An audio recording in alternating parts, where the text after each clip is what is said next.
Hey everyone, it's Michael and welcome back to Boxmining. Today I want to take a quick look at Monero in the Nutshell series. So if you guys don't know, Nutshell is a series where we describe the key important factors about a certain cryptocurrency, and it's designed in such a way that you can easily get into it and then further on research and expand on some of the topics for yourself if you want to look into more detail.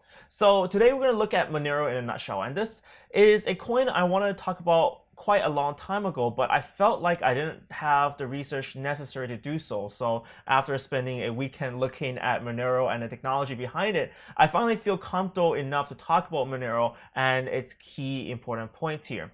So what we're going to talk about is we're going to talk about a little bit about why we need privacy in the first place, because I feel like that's not fully covered very well. Then we're going to cover about the key technologies related to Monero. So technologies to hide the sender address, the receiver address, and finally the amount sent. So that's RingCT, stealth addresses, and of course, stealth ring signatures as well. And if you guys enjoy quick summaries like this, do remember to hit up the like button and click subscribe to this channel for more nutshell and video coverage like this. And of course, I do appreciate if you want to have any suggestions as well, do hit them down in the comment section below.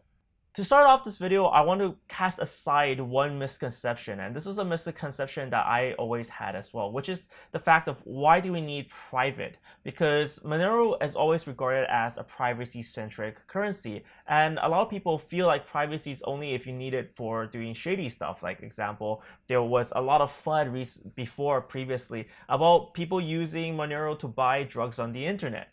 Well, this is not just a FUD point, but privacy is something that we really need in cryptocurrencies, because a lot of what blockchain offers means that people can just scan your wallet and kind of strip you bare and look at all the purchases and look at all the coins you have and look at all your past transaction history. So that's not cool. So let's take an example of why we need privacy in the first place. So if you take Bitcoin as an example, and you can just go on Blockchain Explorer, blockchain.info, and kind of scan through and look at all the transactions that happen.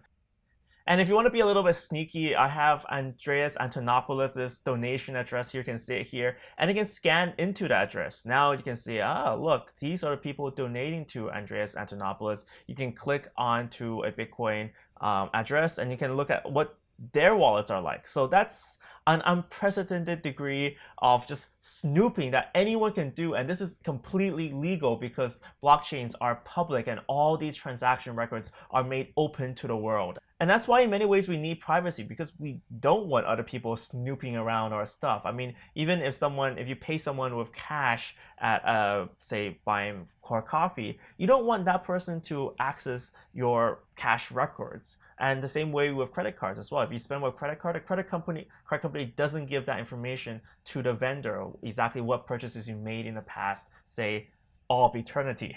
So in that sense, we definitely need some way to safeguard our private key, safeguard our transactions, and also safeguard the amount and of course the people we send it to as well. So let's take a look at what's involved in a typical transaction. So we have a sender. So that's someone sending the Bitcoin. Let's say, for example, I want to send you 1 Bitcoin. So I have a sender, that's me, sending over 1 Bitcoin, 1 BTC. That's the amount. And finally, we have the receiver. And these are typically addresses on the Bitcoin blockchain. So there'll be a sender address, amount, and a receiver. And what you want to do is, here in this case, you want to prevent people from scanning these addresses or looking for these amounts. And with Monero, there's 3 separate pieces of technologies that deal with this. So starting off here, we have the sender, and that's protected by a ring signature. So ring signature. And this is something kind of sneaky. What it does is that usually you have a signature to approve a transaction, and that's why it reveals where the account is coming from. Here, what it does is that when a transaction is sent on Monero, it pulls a bunch of other signatures from other wallets too. And what it does is that it kind of signs them all together, forming a big ring, so you don't know exactly who signed the transaction. And this is kind of like a little bit bizarre, because you're purposely pulling in other accounts, other addresses, and combining that into this big pool, so you can't make for certain that a transaction, say, came from here, but it could possibly come from multiple sources. So it kind of obscures the source of the Monero being sent. So that's called the ring signature. On the receiver's end, there's something called a stealth address. So this is a one-time address that I will send to your account.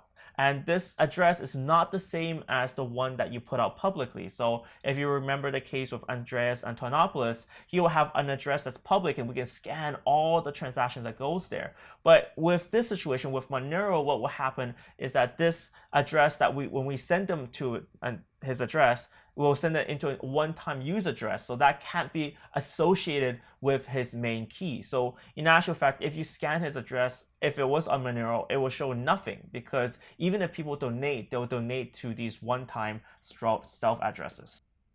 And finally, with the amount being sent, you want to hide that as well. The reason why is because if people can figure out certain amounts on the blockchain, then they can try to associate and scan wallets to find out, okay, what are the differences, and eventually try to figure out where these amounts can come from. So in this case, what they do in Monero is called RingCT, so ring confidential transactions. So with RingCT, this allows any amount to be transacted on the Monero network to be completely private.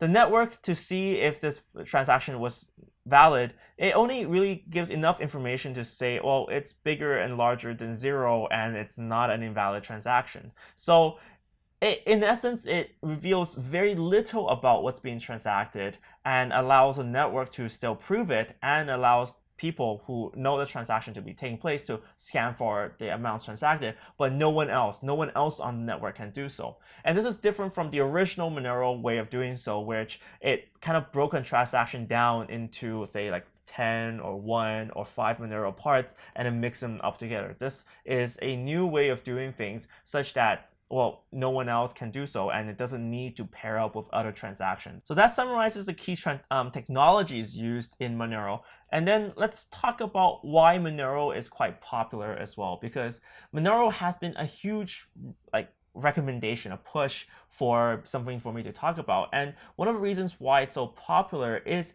because all transactions on Monero are private. So there's no option to switch. So there's no switching.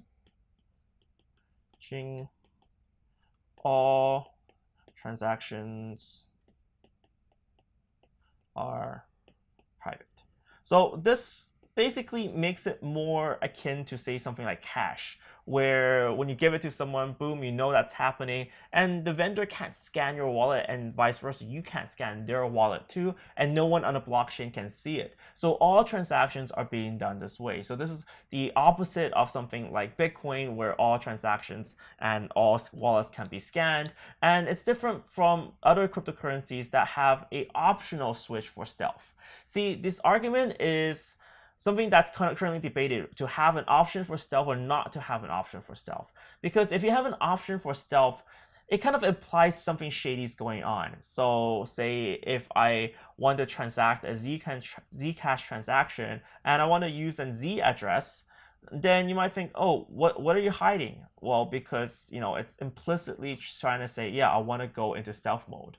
And with Monero, the opposite is true. All transactions are by default private. And on top of that, because all transactions are private, if you want to track down a transaction, then, well, good luck, because there's just so many people to pull from. You see, with a lot of privacy technologies, such as CoinJoin, as a variant is used in Dash, because of the number participating is small, it really needs to reach a critical mass before it really fully allows us to hide the addresses associated. Basically, if so few people are participating, you can kind of know what the key players are, and that's not good.